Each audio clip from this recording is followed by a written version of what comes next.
Hi, my name is Ido, and today I want to talk about Prepping Curse of Strahd.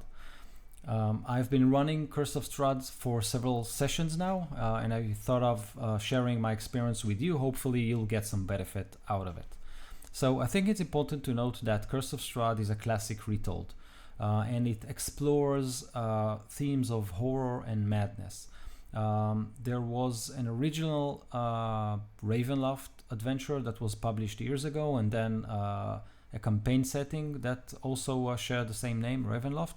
And in the most basic form, it's basically Dracula retold.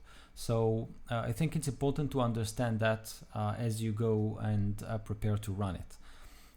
Also, the adventure itself has some unique features that I think any DM should be aware of before diving into running it for his or hers players. So I think the first important bit of the first important feature that you should be aware of is that players might already know the story. Maybe they've read original Ravenloft books, maybe they've run through the campaign setting or even the original adventure. So elements of the story might be familiar to the players. That's one feature that you should be aware of. The second one is that it's a full campaign. Players should start it at level 1 and continue to play this until they reach something like level 10 or maybe even more. So it's a full campaign, not a short one-off or 2 sessions and you're done. The third interesting feature is that there is some randomness into this adventure. There is a card reading process going on somewhere along the third session, I think. It depends on the pace, but along that line. And depending on the results of the card reading, which can be done using regular cards or the Tarot deck, some locations of the adventures might not be visited at all. So again, it's something unique that you should be aware of. The fourth feature that I think you should be aware of is that it's a horror-based campaign, and in my opinion, horror is a little bit hard to pull off in a gaming table. The reason is simple. Players have seen movies, have seen horror movies, have seen or have read books, and with today's content that is available on YouTube or TV or movies, it's kind of hard to pull players into this, be afraid kind of game. So these are the unique features that make this makes running this adventure interesting, in my opinion. Now, it's okay that players might know the original story. Maybe they've read the original books. I don't think that this adventure, the Curse of Strahd adventure, will be spoiled by reading those books or even running through the original adventure.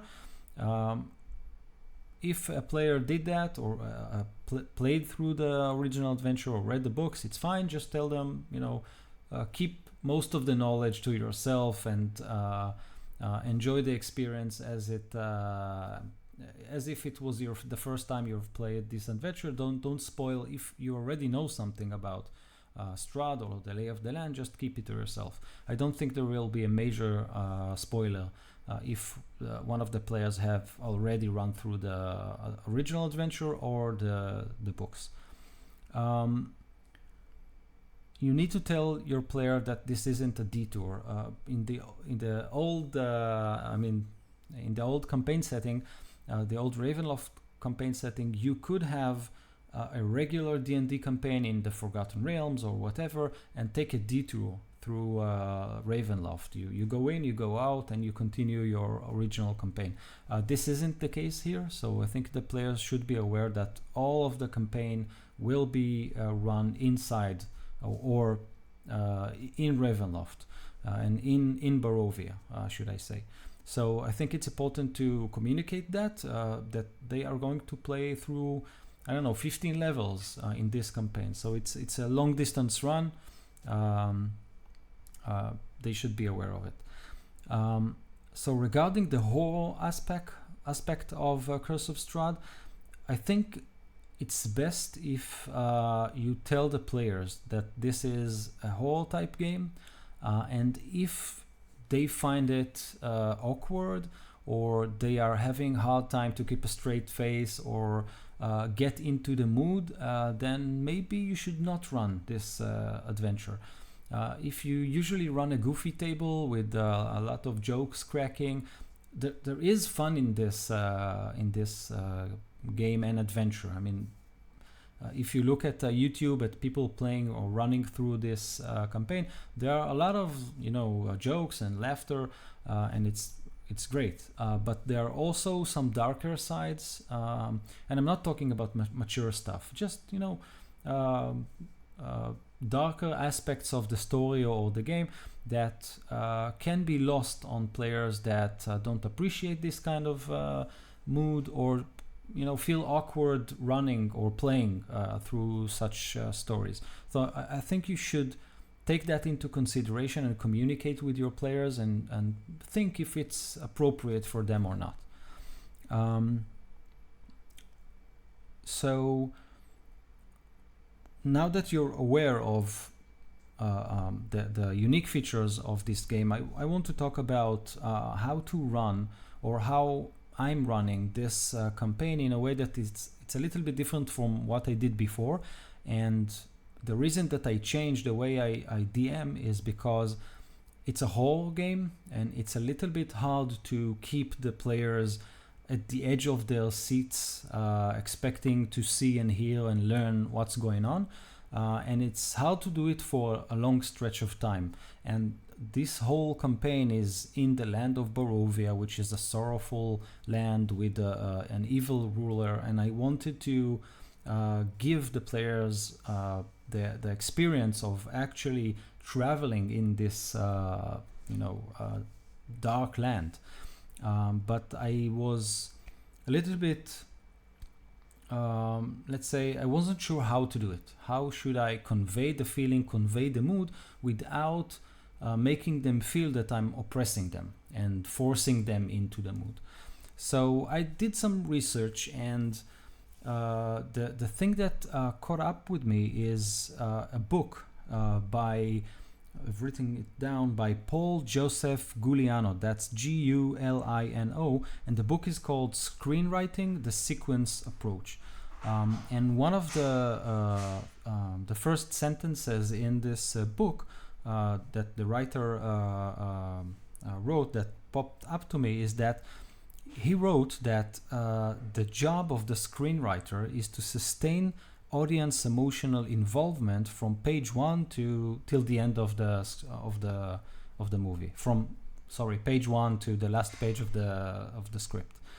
And this is exactly what we need to do here in this campaign, in this type of story. This isn't a usual dungeon crawl or the usual game of save the princess or fight the dragon. This isn't the usual D&D campaign. There's a villain that he's already known at the beginning of the game. Everybody knows who Strahd is. There is his story, and the climax is also known, right? I mean, everybody can suspect that eventually the players or their characters will meet / fight Strahd somewhere along the story, probably at the end, and the journey is what matters. So I looked for a way to convey the story, convey the mood, but still keeping the players engaged all the time. And that book, written by Joseph Giuliano, talked about a technique to do it, which is building tension and then releasing it. And to give an example, the same example that he gave in his book, he portrayed that scene from Star Wars in which Han Solo and Luke Skywalker rushed to save the Princess Leia when she was taken by the Empire. And there is this whole scene of them two sneaking into the prison. And then they try to find her cell, and eventually they do find her cell. And this scene lasts for 5 minutes, and through it you keep wondering, will they succeed? Will they find her and release her, or will they fail? And so there is tension, and the climax of that scene is a shootout. There is a gunfight between the Han Solo and Luke and the stormtroopers. And that tension is released when all of the group is fleeing the gunshot scene through a hatch in the wall, and they fall into this garbage dump. So we have this buildup of tension, and then the tension is released once we realize that they made it, they escaped. And immediately after that, when the tension is released, they are safe in the garbage dump. Suddenly something moves in the water, and then one of the characters get pulled down, and then the walls start to close in. So we have tension again. Will they escape the garbage dump? And eventually they do escape because of the little robot. R2-D2 managed to somehow disengage the doors. And R2-D2 managed to do that because there was a setup. In the beginning of the scene, they sent him to do something in one of the control rooms, so he happened to be in the right place at the right time. So you can see how the screenwriter there made this very nice curve of setting up a scene, building tension, and then releasing it, only to set up again and build more tension and release it again. So there's this line that it always builds up, but there are curves down, that those moments when tension is released. So I basically decided to try and use this method of doing things when I run my Curse of Strahd campaign. And the first decision that I made is that I will run the session for only 2 hours and not the usual 3.5 or 4 hours, because I think that building tension and releasing it over the course of 4 hours it's too much. So I decided to make my sessions more like movies, Hollywood movies, and shorten them to 2 hours. And in those sessions, I decided that I will use this structure to set up at the beginning of the session, build tension through it, and release it immediately at the end after the climax, and then as a cliffhanger, set up again to build more tension. So this is the structure I decided to use after reading that book. And I think it so far it works fairly well. So this is all I wanted to cover in this video: the unique features of Curse of Strahd, the issues that you might have with it, and that the players and you should be aware of, and how I decided to tackle the fact that this is a very dark story and you want to keep the players engaged without them feeling oppressed all the time. So I think that this tension and release technique works very, very well to solve that problem. In the next parts of this series, let's call it that way, I'll take 2 sessions and then I'll dissect them. I'll show you how I have built these tension and release points, and how I've set up the entire session. So I'll kind of open my session. You can watch those sessions in YouTube because we record them and we put them online, so you can watch them.